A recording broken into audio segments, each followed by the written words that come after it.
নতুন আদালত ভবনের দাবিতে শিলিগুড়িতে সরব হলেন আইনজীবীরা। খবর পেয়ে আইনজীবীদের সঙ্গে দেখা করলেন মেয়র গৌতম দেব। উল্লেখ্য, আজ শিলিগুড়িতে এসেছেন মুখ্যমন্ত্রী মমতা ব্যানার্জি। দীনবন্ধু মঞ্চে শিল্পপতিদের সঙ্গে বৈঠক করেন তিনি। অন্যদিকে সেই সময় নতুন ভবনের দাবিতে বিক্ষোভ দেখান আইনজীবীরা। শিলিগুড়ি বার অ্যাসোসিয়েশনের সদস্যরা জানান, আমাদের দীর্ঘদিনের দাবি এটা, কিন্তু এখনো পর্যন্ত এই বিষয়ে কোনো পদক্ষেপ নেয়নি প্রশাসন। তাই আজ মুখ্যমন্ত্রীর দৃষ্টি আকর্ষণের জন্য আমরা এই দাবিতে রাস্তায় নেমেছি। 14 বছর ধরে অপেক্ষা করছি, আন্দোলন করছি, বিভিন্ন জায়গায় ল মিনিস্টারকে চিঠি দিয়েছি, মেয়রকে চিঠি দিয়েছি, সমস্ত জায়গায় হাইকোর্টকে চিঠি দিয়েছি। আমাদের এই শিলিগুড়িতে কোর্ট বিল্ডিং হচ্ছে না, যার ফলে লিটিগেন্ট পিপুল উকিলরা আমরা প্রচন্ড পরিমাণে অসহায় অবস্থায় পড়ে আছি। আমরা দেখলাম যে জলপাইগুড়িতে সার্কিট বেঞ্চ হয়ে যাচ্ছে, আলিপুরদুয়ারে বিল্ডিং হয়ে গেল, ইসলামপুর হয়ে গেল, কিন্তু শিলিগুড়ি বঞ্চিত।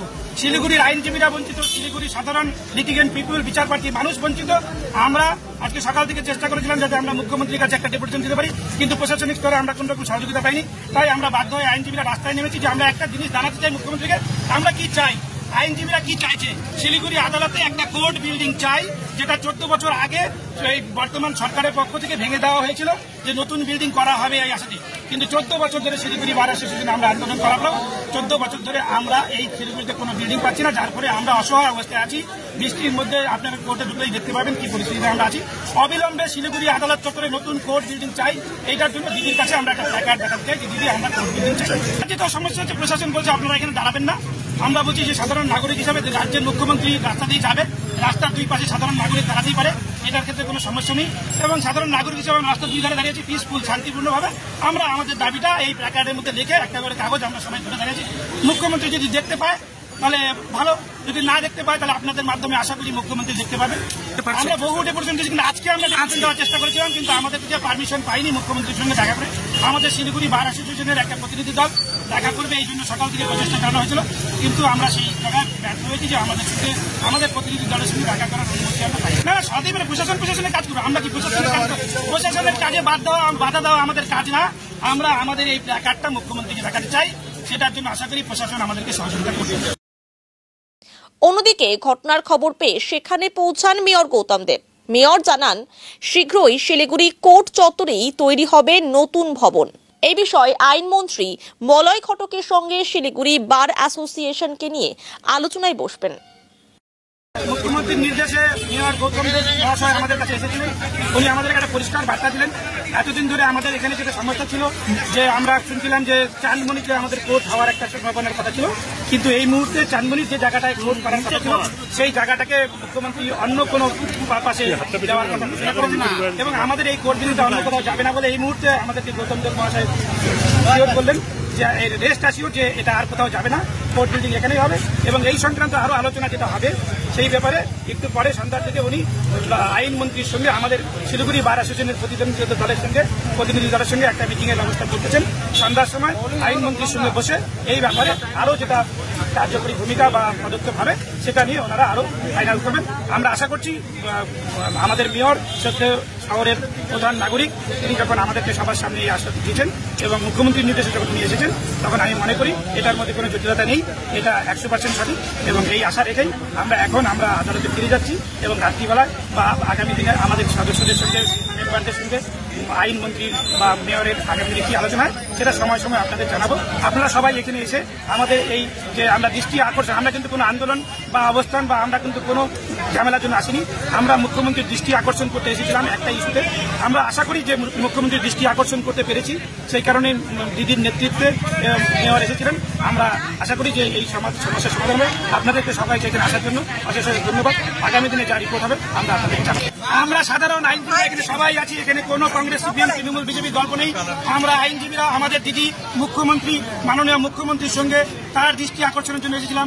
একদম সাধারণ নাগরিক হিসাবে আমরা এখানে উপস্থিত হয়েছি, আমাদের সব দিদি হিসাবে আছে, সাধারণ আইনজীবী এবং নাগরিক হিসাবে আমরা এখানে এসেছিলাম। এখানে কোনো রাজনৈতিক কালার নেই।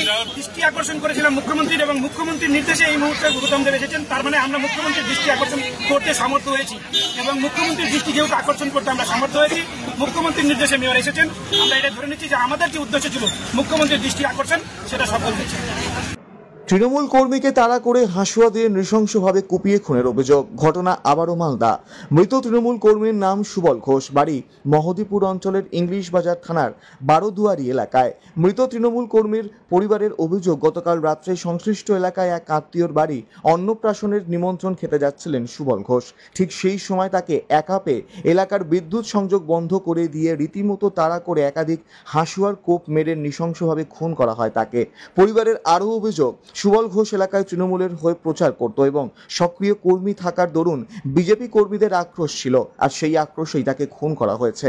এই ঘটনায় অভিযোগ উঠেছে বিজেপি আশ্রিত দুষ্কৃতী লালচাঁদ ঘোষ, বাপি ঘোষ সহ বেশ কয়েকজনের বিরুদ্ধে। এদিকে পরে পরিবারের সদস্যরা জানতে পারার পর রাস্তা থেকে রক্তাক্ত অবস্থায় রাতে ওই তৃণমূল কর্মীকে উদ্ধার করে মালদা মেডিকেল কলেজ হাসপাতালে নিয়ে আসা হয়, কিন্তু চিকিৎসকেরা তাকে মৃত বলে ঘোষণা করে। এই ঘটনায় অভিযুক্তদের পরিবারের এক মহিলাকে আটক করেছে পুলিশ, বাকিরা পলাতক।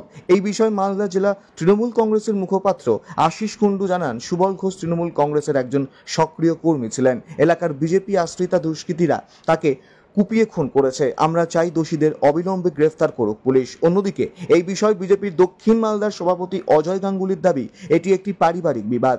আগে শান্ত ছিল মহিদীপুর, কিন্তু যত বিধানসভা ভোট এগিয়ে আসছে তত উত্তপ্ত হচ্ছে ওই এলাকা। আমার বাবা টিএমসি করে, ওরা বিজেপি করে।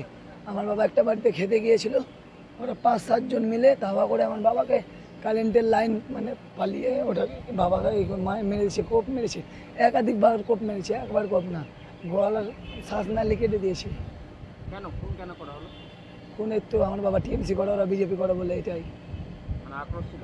হ্যাঁ, আক্রোশ এটাই। কালকে কোথায় গেছিল তোমার বাবা? আমার বাবা একটা অনুষ্ঠান বাড়িতে গিয়েছিল। তারপরে কতজন ছিল ওরা? ওরা 6-7 জন মিলে গিয়েছিল। চিনতে পেরেছো? হ্যাঁ। কি নাম? লালচাঁদ ঘোষ, বাপি ঘোষ, হৃদয় ঘোষ, রকি ঘোষ। কোন দল করে? বিজেপি। কোনো কি আক্রোশ ছিল না এই তৃণমূল করে বলে? তৃণমূল করে বলে। কালকে কি মানে বিদ্যুৎ বন্ধ করে? হ্যাঁ, বিদ্যুৎ বন্ধ করে। বিদ্যুৎ বন্ধ মানে যেখানে ট্রান্সমিটারটা থাকে ওখানে লোক ছিল, ফোনের লোককে বলে ট্রান্সমিটার হাত পা ফেলে বাবাকে অন্ধকারে মেরে যায় রাতে। কি চাইছেন আপনারা? আমি বিচার চাই, ন্যায্য বিচার। কাউকে ধরেছে এখনো ধরতে, লালচাঁদ ঘোষের বউকে ধরেছে। আপনার নাম? সুজন ঘোষ। কে হয়, কে মারা গেছে? বাবা।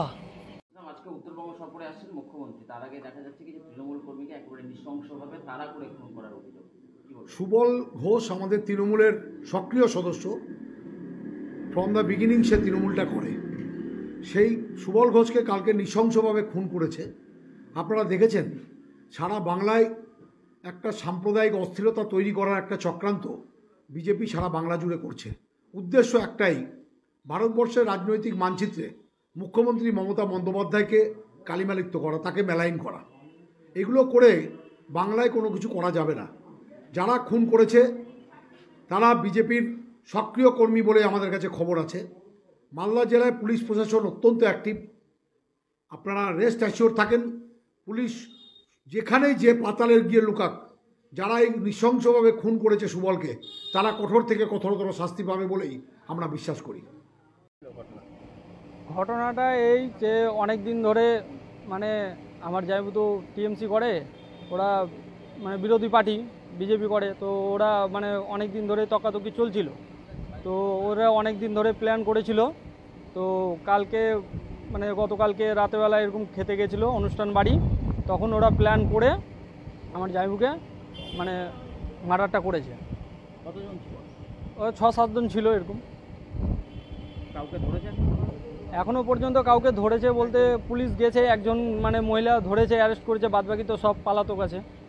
কি চাইছেন আপনারা? আমরা তো ন্যায্য বিচার চাই। এর কারণ হচ্ছে এখন আমার ভাগনারা সব ছোট, এখন 2টা ভাগনা আছে, এবার কেউ নাই, এখন মাথার উপর ছাদ বলতে কেউ নাই।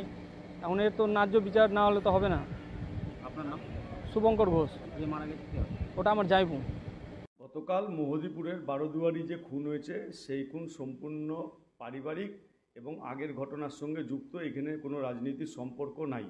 মহদীপুর বর্ডার দিয়ে যেন আন্তর্জাতিক ব্যবসা ভালো চলে, তার জন্য কেন্দ্রে বিজেপি সরকার যে ব্যবস্থা করেছে এবং তার যে রেভিনিউ কালেকশন, সেটা পশ্চিমবঙ্গ এবং মালদা জেলাতে ভালো মতো আসছে।